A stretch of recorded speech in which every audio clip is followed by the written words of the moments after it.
Good morning, Devils fans. We're talking about the best player from the 2022 NHL entry draft, and that is Simon Nemec. Born February 15th, 2004, in Liptovsky Mikuláš, Slovakia, he grew up in his hometown playing for the local club, the MHK 32 Liptovsky Mikuláš. By the age of 15, he would be playing at the highest level of Slovakian hockey, the Typos Extraliga, with the HK Nitra. While he was selected 4th overall in the 2021 CHL import draft by the Cape Breton Eagles of the QMJHL, Nemec decided to stay in Slovakia for his draft year. That season, Nemec would put up spectacular numbers given the league he was playing in, again, the highest league in his country, with 1 goal, 25 assists in 39 games in the regular season with the HK Nitra, and 5 goals, 12 assists in 19 games in the playoffs, where they did eventually lose in 6 games in the finals. At the 2021 Hlinka Gretzky Cup, Nemec would captain Slovakia's U18 team to silver and was voted MVP of the tournament with 1 goal, 5 assists in 5 games. At the 2022 Beijing Olympics, Nemec would go on to help his team, Slovakia, win bronze, which would be their first Olympic ice hockey medal for the country ever. So quite the accomplishment for the young kid. All of this leading up to his draft year, leading up to the draft, propelled Nemec up the draft boards. There was still some debate leading in between him and Czech defenseman David Jiricek as who was the top D-man. And even then, there was still debate on if either or both would go top 5, let alone top 3. Well, at the 2022 NHL entry draft, Nemec would be selected 2nd overall by the New Jersey Devils.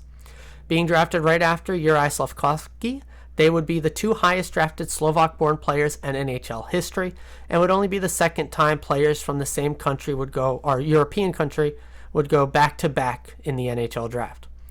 On July 14th, 2022, Nemec would sign his ELC contract. In his first year on North American ice, he would play in 65 regular season games with the Utica Comets, scoring 12 goals, 22 assists for 34 points. Now, he did have a pretty slow start to the year, just in North American ice, time in a new country and all that, but by the end of the season, he had really ramped it up. In the playoffs, he scored a goal and 3 assists in 6 games.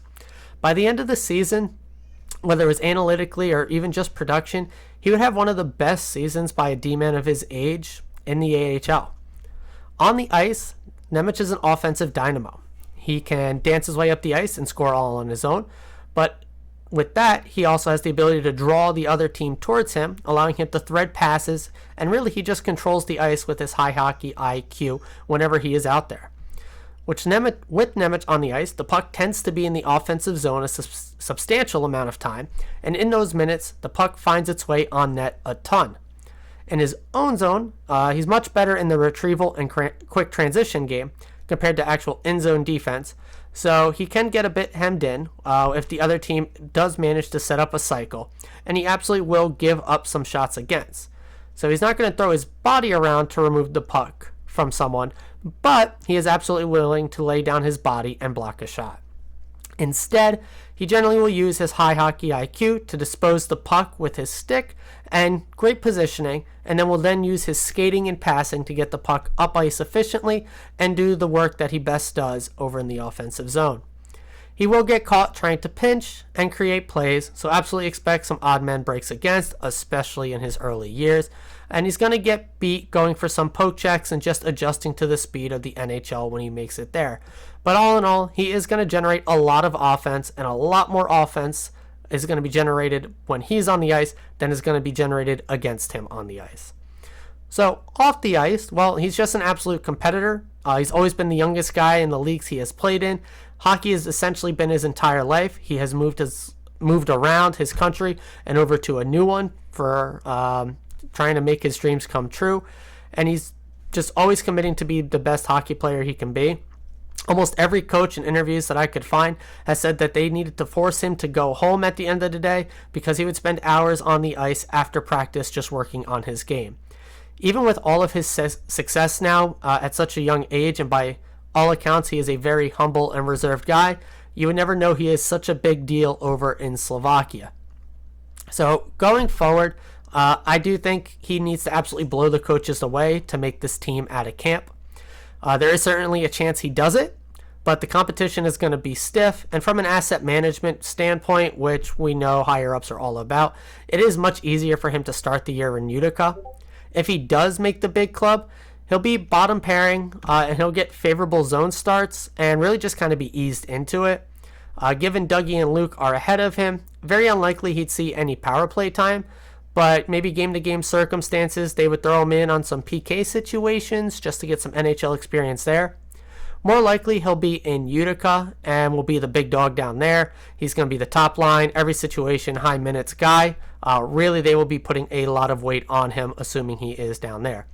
He will almost certainly get some NHL games. I would assume at probably the 9, maybe a couple less, just to not burn a contract year. We'll see how it all plays out. I mean, if he barely just doesn't make the team out of camp, and we just want that injection of young energy into the playoffs, I could absolutely see him playing in the playoffs. But, again, we're really just going to see how that depth plays out on defense, because we know our top 4 down there is pretty much locked in.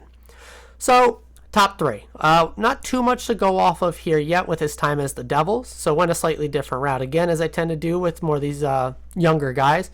So, top 3, at number 3, is going to be the draft. Obviously, insanely memorable for us and him. Coming in at 2nd overall, I know even 1st overall wasn't absolutely locked in as it is in other years. So the fan base was very split on who we wanted, who we would go after, who would be available, and all of that.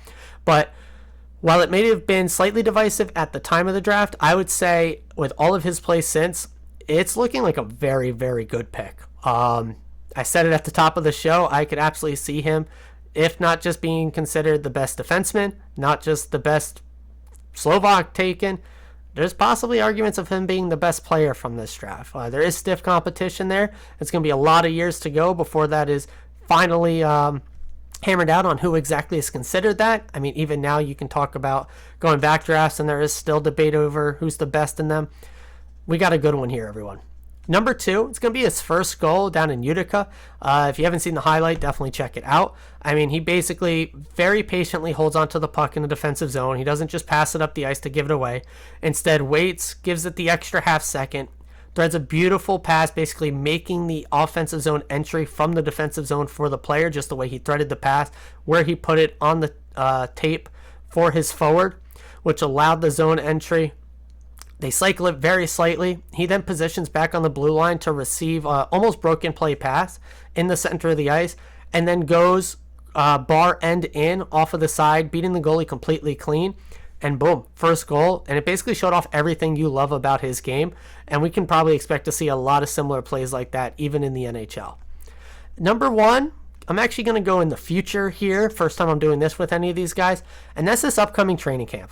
Regardless, after this season, he'll probably be an absolute stalwart on the team, making the team from there on out. So really, it's going to be this training camp that's going to decide, is he with the big club or starting down in Utica for the year. So I'm going to be watching every second of that with him. We didn't get to see him in the rookies, or at least the prospects that were coming in. So didn't really get to see how much he would dominate that level of play. So it's really going to come down to this training camp. We know they have high hopes for him. Just even allowing him to skip that was a pretty big tell, in my opinion. So we're getting closer and closer. It is coming up soon, technically next month. So it's coming up, everyone, and we have a lot to look forward to. But yeah, that's really going to do it. Getting our way through the week here, hump day and all of that. Hopefully work, schooling, well, it's the summer, so whatever you got going on, I hope it is going great for everybody. I will see you tomorrow morning as always, and forever. Let's go Devils.